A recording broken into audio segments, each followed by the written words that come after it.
Hey everyone, welcome to my channel from start to now. If you love uncovering hidden stories from history, you're in the right place. Don't forget to like and subscribe so you won't miss our future videos. Let's dive in. Have you ever wondered how a tiny group of islands off Europe ended up shaping the entire world? The United Kingdom, smaller than many U.S. states, built an empire, sparked revolutions, political, scientific, industrial, and cultural, and left its mark on almost every modern system we use today. In this video, we uncover the UK untold history, the hidden forces, forgotten turning points, and strange coincidences that textbooks never tell you. By the end, you'll see the UK and the world completely differently. The story of the United Kingdom begins long before it was ever called a kingdom, before it had borders, government, or even a single cultural identity. What eventually became the UK was once a set of small, scattered communities spread across rugged landscapes, isolated valleys, and coastal settlements. These early populations, Celtic tribes like the Britons, Picts, and Gaels, had their own languages, traditions, and belief systems.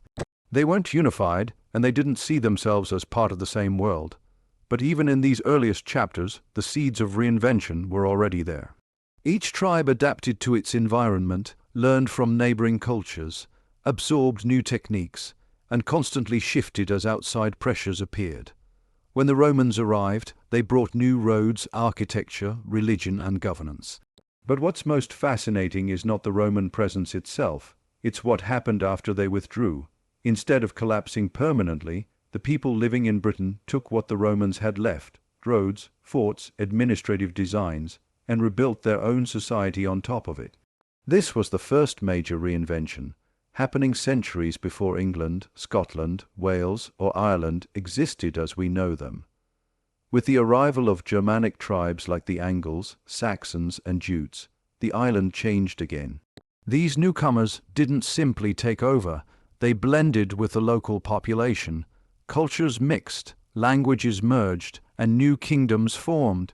The English language itself is a symbol of this reinvention, born from the mixing of Celtic remnants, Germanic vocabulary, and later influences that would continue to layer over time.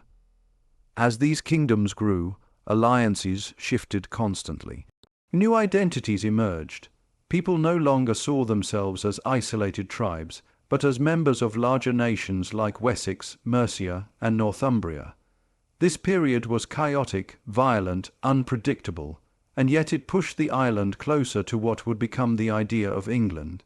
Reinvention didn't happen in peaceful times, but in the middle of invasions, power struggles, and survival. Then came the Vikings, and once again the islands changed. The Vikings brought new trade routes, new technologies, and even new political dynamics. Instead of destroying society, their influence ended up reshaping it. Some regions fell under the Danelaw, where Norse laws and customs mixed with Anglo-Saxon traditions. Instead of resisting all change, the local populations adapted. They borrowed Viking shipbuilding methods, learned new forms of warfare, and even integrated Norse words into the language. Every wave of invasion became a wave of transformation, reinforcing a pattern that would define the region for centuries. The ability to absorb new influences and turn them into something uniquely its own. The Norman Conquest was perhaps the most dramatic example of reinvention. In 1066, when William the Conqueror defeated King Harold, he didn't just replace a ruler, he replaced an entire social structure. Lands were redistributed, castles were built, French became the language of the ruling class, and the legal system was remodeled using Norman principles. But rather than wiping out the Anglo-Saxon identity, this conquest fused two worlds. Over time, the English language combined Old English and Norman French, eventually producing the foundation of modern English. The political system absorbed both Anglo-Saxon traditions and Norman innovations. Even the architecture became a blend of styles. The nation didn't reject change, it absorbed it, refined it, and turned it into a new identity. This reinvention was so deep that it became the template for how Britain would respond to future transformations. As the Middle Ages progressed, the UK continued to evolve. The Magna Carta introduced constraints on monarchy, something unheard of in much of Europe. Parliament slowly emerged as a central institution. Feudal structures broke down, replaced by more modern economic systems. The Black Death, while tragic, reshaped society by shifting power toward workers and farmers. With every crisis, the nation adapted. With every shift it evolved, reinvention became part of its DNA. Even the union of England and Scotland wasn't a simple merger. It was the blending of two kingdoms with different languages, laws, cultures, and religions. Instead of forcing one identity over the other, the UK emerged as a layered nation, one whose strength came from coexistence and adaptation. By the time Britain entered the Renaissance, and later the Age of Enlightenment, its ability to absorb new ideas became its superpower. Revolutionary thoughts in science, economics, and philosophy spread across the nation. Thinkers like Isaac Newton, John Locke, Adam Smith, and Mary Wollstonecraft built new frameworks for understanding the world. These ideas didn't stay confined to academic halls. They shaped national identity. Britain reinvented itself not just through warfare or politics, but through thought. The nation's ability to evolve intellectually mirrored its earlier cultural transformations. The formation of the British Empire was another reinvention, but not in the way textbooks often describe. The empire wasn't built from a fixed identity being exported. It was shaped by constant learning and adaptation. Britain absorbed knowledge, technologies, foods, and cultural practices from every part of the world it interacted with. Tea from China, spices from India, administrative methods from Rome, maritime skills from the Vikings.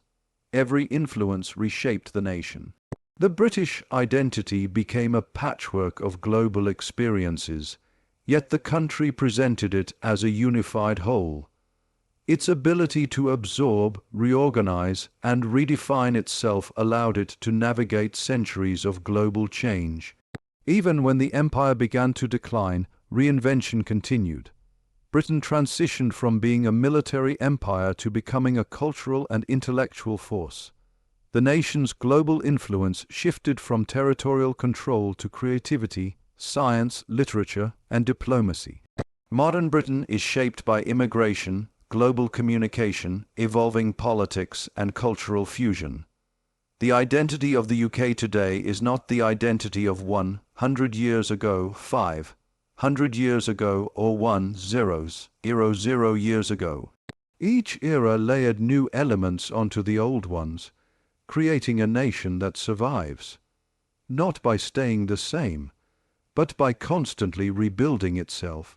This is why the UK history is filled with moments where the country seemed on the edge of collapse, but instead emerged stronger and more defined than before. Its true historical strength lies not in its stability, but in its transformation. History often feels like a series of grand plans executed by powerful rulers, but in the case of the United Kingdom, many of the most important events weren't planned at all. They were shaped by timing, unlikely opportunities, personal ambitions, and moments that seemed insignificant at the time. The nation's rise was not the result of a perfectly crafted strategy, but a collection of small actions that snowballed into world-changing consequences. One of the clearest examples of this is the Norman Conquest itself. William of Normandy did not receive a guaranteed pathway to the English throne. He relied on political promises, favourable winds, and a bit of luck. The English king died without a clear heir. A storm delayed William just long enough to avoid meeting the full English defence, and Harold Godwinson had to rush south after fighting another battle in the north. If any of these details had been different, the history of the UK might have taken a completely different direction altogether. Yet this combination of timing and circumstance allowed the Normans to reshape English culture, law, language, and political structure, creating the foundation for a future United Kingdom. Another example can be found in the rise of English naval power. Britain didn't begin with the intention of becoming a global maritime force. Early naval development was driven by immediate needs, defending against Viking raids, transporting goods, or securing local trade routes. Yet small innovations ended up changing everything. Improvements in shipbuilding, better navigation techniques, and the use of new materials made English ships more reliable and capable than before. These changes weren't part of an empire building plan but responses to practical problems. Over time, these incremental improvements stacked up, giving England a naval strength that eventually allowed it to explore, compete, and expand far beyond its borders. Without these small, almost accidental advancements, the British Empire might never have existed. The East India Company is another perfect illustration of how unplanned events can shape global history. It started as a private trading company with a simple goal: make money through commerce in Asia. Nothing more. Yet circumstances like the decline of the Mughal Empire, the company's growing military force, and the political interests of European rivals turned this business venture into one of the most powerful corporate entities in world history. British rule in India wasn't something the Crown originally set out to create. It emerged from the company's gradual accumulation of territory, wealth, and influence. This wasn't a master plan executed by kings and queens, but a chain of events influenced by opportunistic traders, local alliances, unexpected victories, and political vacuum. These developments reshaped the UK role worldwide, pushing it into a position of global dominance long before many people back home even understood what was happening. Even scientific progress in Britain is filled with examples of breakthroughs that emerged from curiosity rather than national strategy. Isaac Newton wasn't commissioned by the state to rewrite the laws of physics. He was a young scholar experimenting during a time when plague had shut down universities. His personal interest in mathematics and natural phenomena led to discoveries that changed the entire scientific world. James Watt's improvements to the steam engine came from tinkering with a broken model, not from an organized industrial policy. Charles Darwin's theory of evolution started with observations made during a voyage he joined partly out of personal curiosity.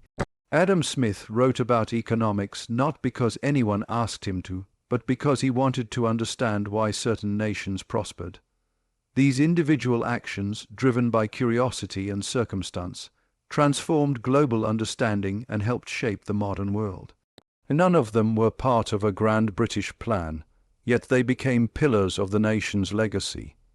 Even the political evolution of the UK follows this pattern of small events leading to massive change.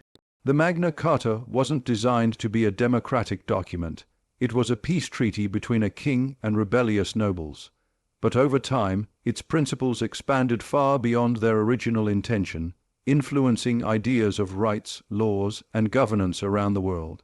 The development of Parliament wasn't a sudden invention, but a slow process shaped by disputes over taxes, wars, religious reforms, and power struggles. In each case, what began as a response to immediate pressures evolved into an institution that would eventually define modern democracy. Britain didn't set out to become a model of parliamentary government. It grew into one because countless small decisions over centuries accumulated into a functioning system. One of the most striking examples of this theme is Britain's involvement in the New World. The early colonies were fragile, often chaotic, and motivated by economic desperation rather than political vision. The success of places like Jamestown or Plymouth wasn't guaranteed. Some settlements failed completely. Yet the survival of a few key colonies, thankfully aided by indigenous knowledge, resourcefulness, and sheer chance, created long, short-term consequences that no one at the time could have predicted. These small and fragile beginnings eventually led to the United States, a nation that would grow into one of the most powerful countries in the world. The UK influence over North America wasn't the result of a strategic blueprint, but a series of unpredictable events, conflicts, migrations, and opportunities. And when the American colonies eventually declared independence, this too created new political and economic dynamics that Britain adapted to in ways that would shape the next era of its history. Even the Industrial Revolution, often portrayed as a sudden burst of progress, was actually a long chain of small innovations. New machines were built not to transform the world, but to solve local problems. A cotton mill needed to work faster, a mine needed to be drained, a factory needed more power. These local solutions created machinery and techniques that spread from town to town, city to city, until they fundamentally reshaped how humans lived. Britain didn't decide to industrialize. It stumbled into industrialization through countless everyday innovations made by engineers, mechanics, and inventors responding to immediate needs. Only later did the world look back and realize these small advances had triggered a global transformation. The same pattern appears in cultural influence. British literature, music, and media didn't become globally dominant through strategy. Shakespeare didn't write with the intention of becoming the world's most famous playwright. He wrote to entertain local theatre audiences. British rock bands didn't plan to trigger a worldwide musical revolution. They were experimenting with new sounds inspired by American blues. Television shows like those produced by the BBC gained global reach because of quality, timing, and changing technology rather than any intentional campaign. The UK cultural footprint grew organically, shaped by passion, creativity, and the unpredictable spread of ideas. Across every era, the UK influence grew not from one big moment, but from countless small ones. A scholar shutting himself away during a plague, a shipbuilder tweaking a design, a private company expanding its trade, a group of nobles negotiating with a king, a group of settlers trying to survive in a new land. These pieces, some deliberate, many accidental, fit together to form a story of enormous global impact. It shows that history isn't only driven by grand strategies, but also by everyday decisions, unpredictable circumstances, and individuals who never imagined the scale of the consequences their actions would have. One of the most astonishing truths about the United Kingdom's history is that its global influence wasn't built solely on military strength, trade networks, or territorial expansion. Those things mattered, of course, but they alone don't explain how a relatively small nation shaped modern civilization in such profound and lasting ways. What truly set the UK apart was its ability to generate ideas so powerful that they rewired the world's understanding of science, society, economics, and human identity. These ideas didn't come from kings or empires, but from individuals driven by curiosity, frustration, imagination, and a desire to understand how the world works. As these ideas spread, they changed everything from how governments operate to how factories run to how people think about themselves and each other. Take the scientific method, one of the most transformative developments in human history. It wasn't created by a committee or an institution, but expanded through the work of thinkers like Francis Bacon and later Isaac Newton. Bacon proposed a new way of looking at the world through observation, experimentation, and evidence rather than tradition or superstition.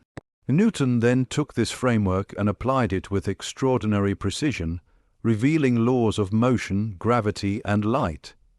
These discoveries didn't just elevate British science, they became the foundation of modern physics and engineering. This approach to understanding the universe spread across continents, reshaping education, technology, medicine, and transportation.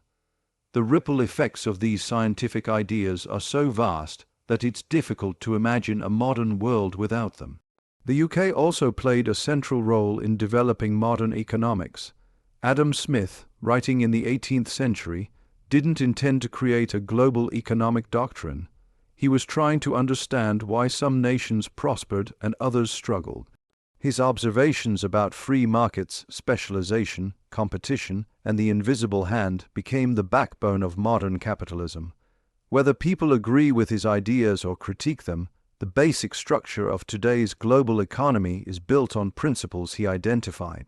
Factories, global trade, market systems, and economic policies all trace their intellectual roots back to thinkers working in Britain. Such influence didn't come from empire building, but from ideas that resonated across borders because they offered a clearer way to understand human behavior and economic activity. Another seismic shift came from British contributions to political thought. Philosophers like John Locke challenged Long, held beliefs about monarchy, rights, and government. Locke's argument that people are born with natural rights, and that governments should exist only with the consent of the governed, became the foundation of modern democracy. These ideas inspired revolutions, constitutions, and political reforms across the world. The American Revolution relied heavily on Locke's theories. Later, democratic movements in Europe, Latin America, and Asia echoed the same principles. What began as a philosophical argument in Britain evolved into a global transformation in governance, shifting power away from monarchies and toward the people. Again, this influence didn't come from force.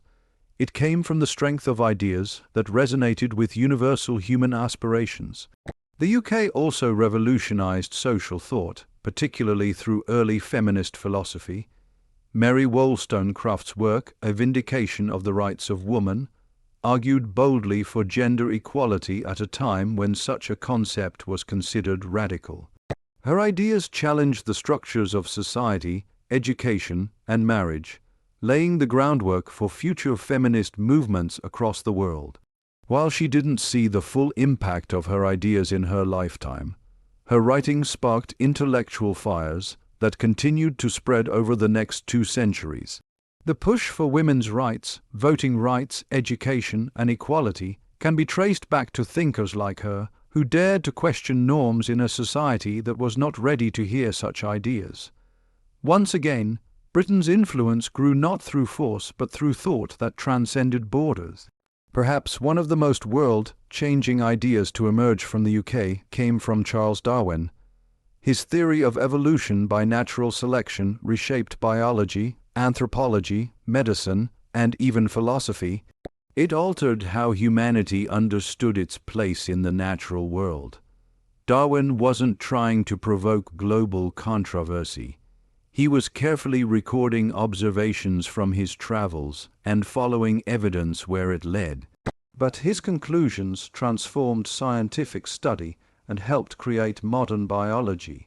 His ideas influenced everything from genetics to ecology to evolutionary psychology. Even debates sparked by his theory continue to shape education, religion, and culture today. It is another example of how a single person's pursuit of truth created a global intellectual shift without any intention of power or domination. The Industrial Revolution also emerged from British innovation, not as a coordinated national effort, but as a chain reaction of ideas. Engineers, inventors, and entrepreneurs across Britain were experimenting with new ways to harness energy, improve machinery, and increase production. James Watt's steam engine improvements were not part of a government plan to modernize the world. He was simply trying to solve practical engineering problems. Yet this innovation became the heart of industrialization. Textile machinery, coal mining technology, and factory systems developed by British inventors transformed production and eventually changed societies everywhere. Factories grew, cities expanded, and the global economy shifted from agriculture to industry. This transformation was an intellectual one as much as it was mechanical, driven by innovations that others quickly saw the value in and replicated. Even in literature and art, British ideas reshaped global culture. Writers like Shakespeare explored themes so universal that his works remain foundational in storytelling, drama, and language centuries later. His influence is visible in films, novels, theatre, and everyday expressions across the world. Later authors like Charles Dickens and George Orwell changed how societies viewed class, justice, and political power. Through their stories, they highlighted social problems, encouraged reform, and shaped public consciousness. These contributions weren't military victories. They were victories of imagination, empathy, and insight. In more recent history, British thinkers continued to generate ideas that shaped the modern world, from computer science to psychology to modern media. Alan Turing's work laid the foundation for artificial intelligence and computing. His ideas didn't come from a desire for global influence, but from the pursuit of mathematical truth. Today, every digital device, algorithm, and computer system traces its origins to his breakthrough. Once again, the UK influence came from thought ideas that spread because they were powerful, not because they were imposed. Across centuries, the UK became a global influencer through intellectual force, innovation, and creativity rather than brute power. Its ideas spread because they offered clarity, understanding, and new possibilities for human progress. The nation's most enduring legacy is not its empire, its wars, or its political power. It is the ideas that transformed science, democracy, economics, literature, industry, and human rights. Ideas that continue to shape how the world works today.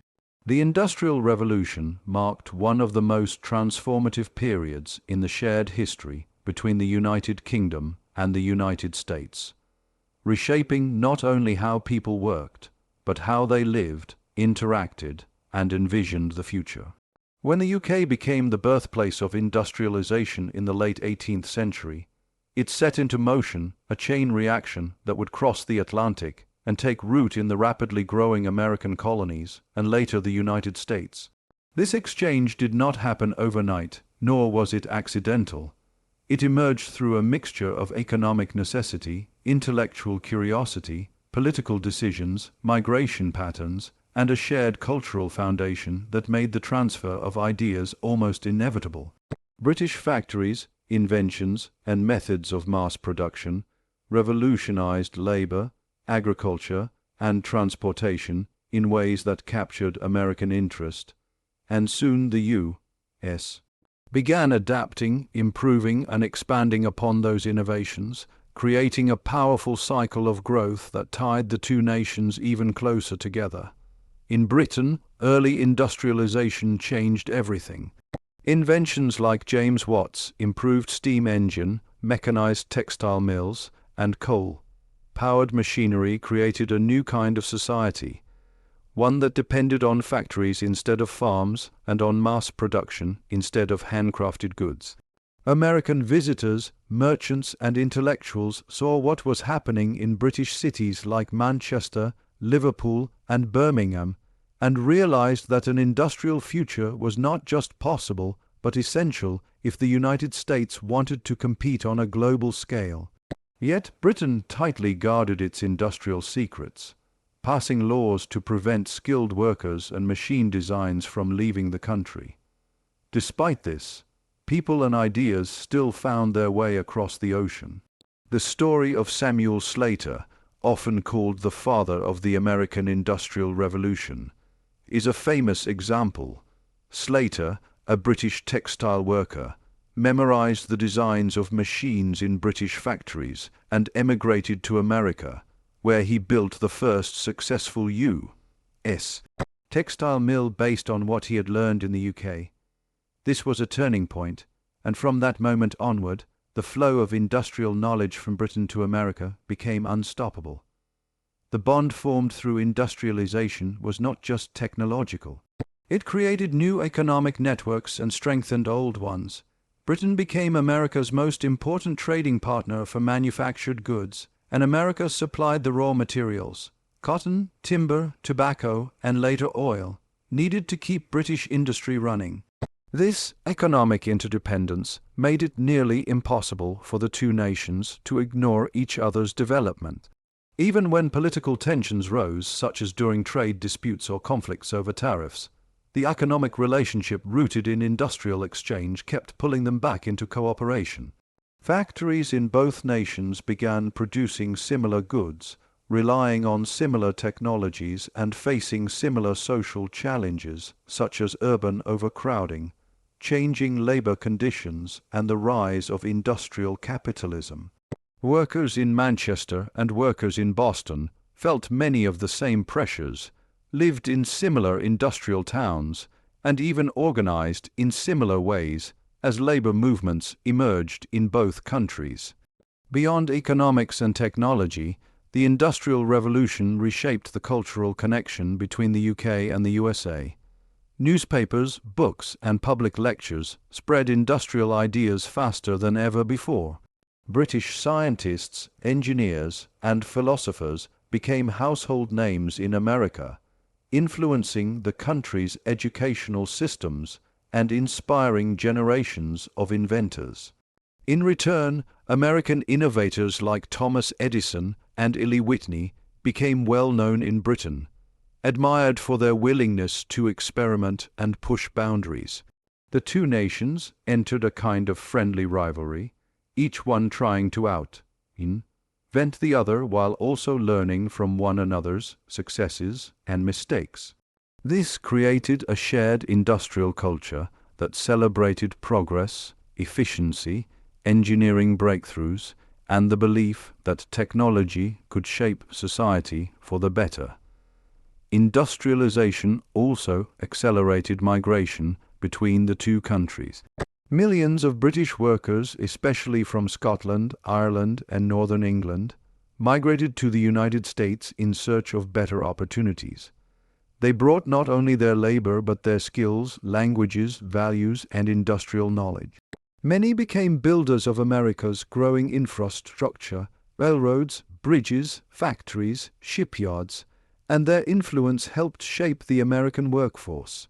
Meanwhile, American investors and entrepreneurs visited Britain to study its industrial advancements, forming business partnerships that strengthened economic ties.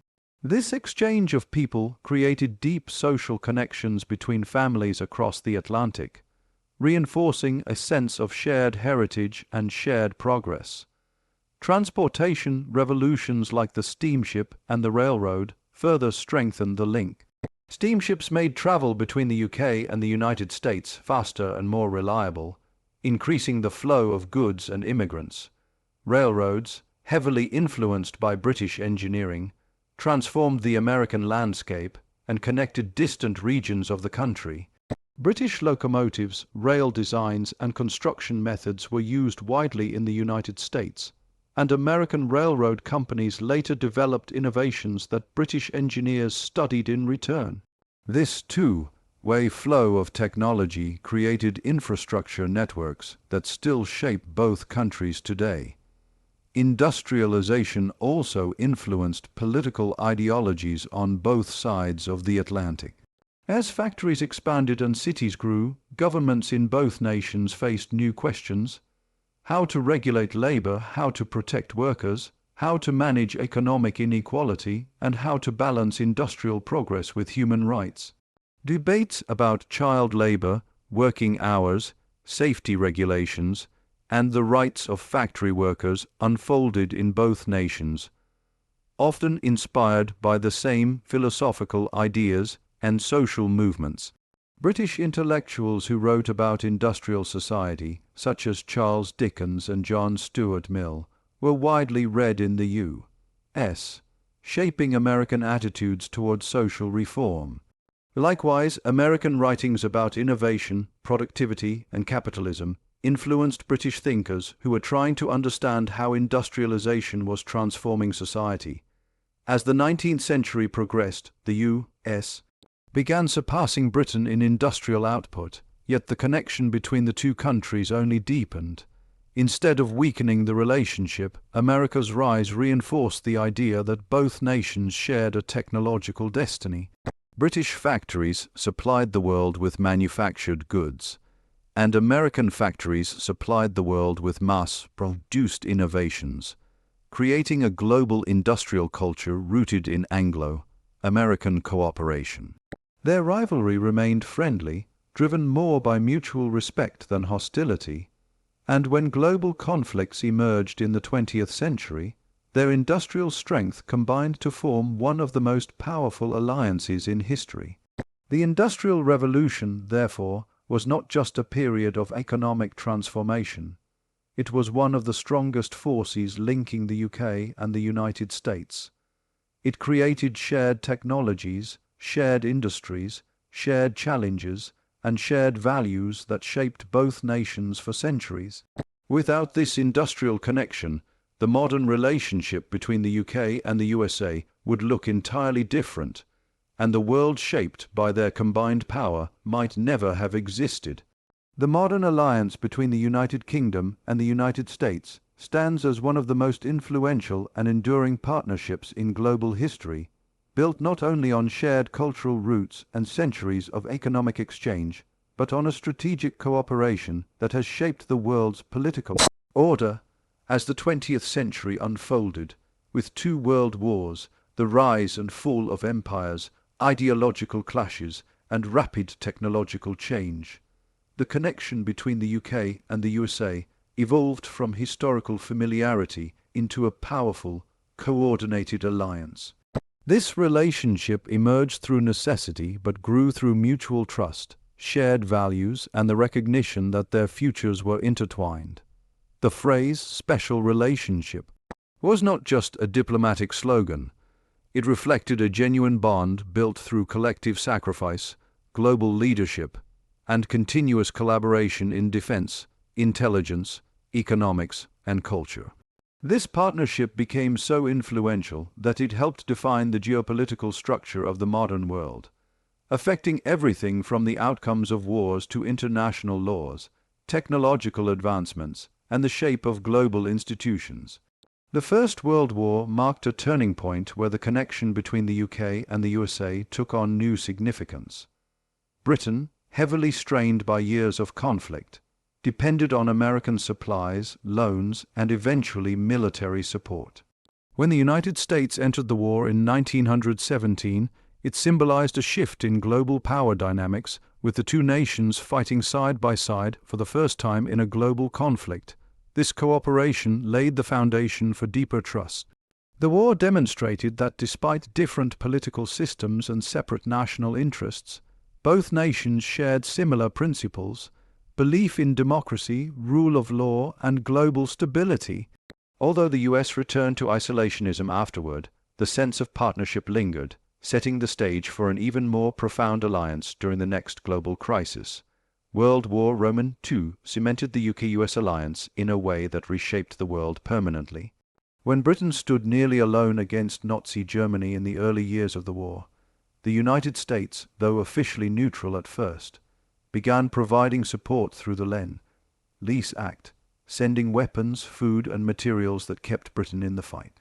Intelligence sharing, scientific collaboration, and strategic planning drew the two nations closer even before American troops joined the war directly.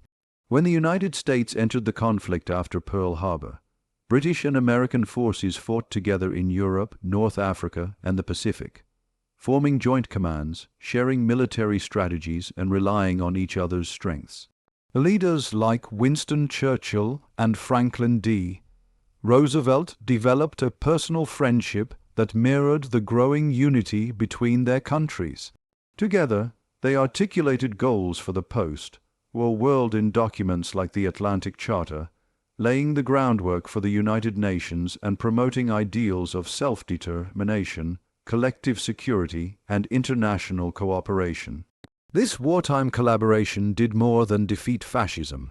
It created a new global order rooted in Anglo-American leadership. After the war, the UK and USA entered a period where their partnership became essential in facing the next great challenge, the Cold War. As the Soviet Union expanded its influence across Eastern Europe and promoted a rival ideology, the need for Western unity grew. The United Kingdom, recovering from the devastation of the war, found in the United States a strong, wealthy, and ideologically aligned ally. The US, in turn, understood the strategic importance of Britain as a bridge between Europe and the wider world. Together, they formed the backbone of new institutions: NATO, the Bretton Woods system, the International Monetary Fund, the World Bank, and the broader Western Alliance. Their intelligence agencies created unprecedented cooperation, such as the UKUSA Agreement, which later evolved into the Five Eyes intelligence network. This collaboration allowed both nations to exchange sensitive information, prevent global threats, and coordinate strategies in ways no other nations could match. The combination of American economic and military power with British diplomatic experience and global networks created a partnership uniquely suited to leading the Western world. Throughout the Cold War, the UK-US alliance influenced nearly every major global event. Whether in the Korean War, diplomatic negotiations, nuclear policy decisions, or global economic planning, the two nations acted in alignment more often than not. Even when disagreements arose, such as during the Suez Crisis or debates over nuclear deterrence, the relationship remained stable because it was rooted in shared long-term goals rather than temporary political interests. American support helped Britain modernize its military and economy, while British support gave the United States credibility and strategic positioning worldwide. Their combined efforts became a central pillar of Western resistance against the spread of communism, shaping global politics for decades. As the Cold War ended and the world entered a new era, the alliance did not fade. Instead, it adapted to emerging challenges like terrorism, digital warfare, globalization, and shifting economic powers. After the September 11 attacks, the United Kingdom was among the first nations to support the United States, reflecting how deeply their security interests were intertwined. Joint operations, intelligence sharing, and diplomatic cooperation continued across multiple continents and conflicts. The alliance also expanded beyond military cooperation. In trade, science, technology, and culture, the UK and the US remained closely linked. British universities, scientific institutions, and tech industries collaborated extensively with American counterparts. Cultural exchange flourished through films, literature, music, and media, creating a shared cultural space where ideas circulated freely between the two societies. Millions of people traveled between the countries for education, business, and tourism, deepening personal and professional connections that reinforced the political alliance. Today, the UK-US partnership remains one of the strongest in the world because it is rooted in more than treaties or temporary circumstances. It is built on shared language, shared legal traditions, shared democratic values, and shared visions for global stability. The two nations continue to cooperate in intelligence networks, counter-terrorism efforts, cybersecurity, scientific research, and global diplomacy. They support each other's leadership roles in NATO, the G7, and other international organizations, while coordinating responses to global issues such as climate change, economic challenges, humanitarian crises, and technological threats. Even when political changes occur, new governments, shifting priorities, or temporary disagreements, the underlying structure of the relationship remains strong because it is supported by deep institutional, cultural, and historical ties. The modern alliance between the United Kingdom and the United States is not defined by one moment or one agreement, but by a continuous pattern of standing together in times of crisis and shaping the global landscape through cooperation. Their combined influence has helped build international institutions, prevent large-scale conflicts, promote democratic values, and foster global innovation. The world we know today has been profoundly shaped by the choices, partnerships, and shared strategies of these two nations, whose connection continues to influence global politics, economics, and culture in powerful and lasting ways.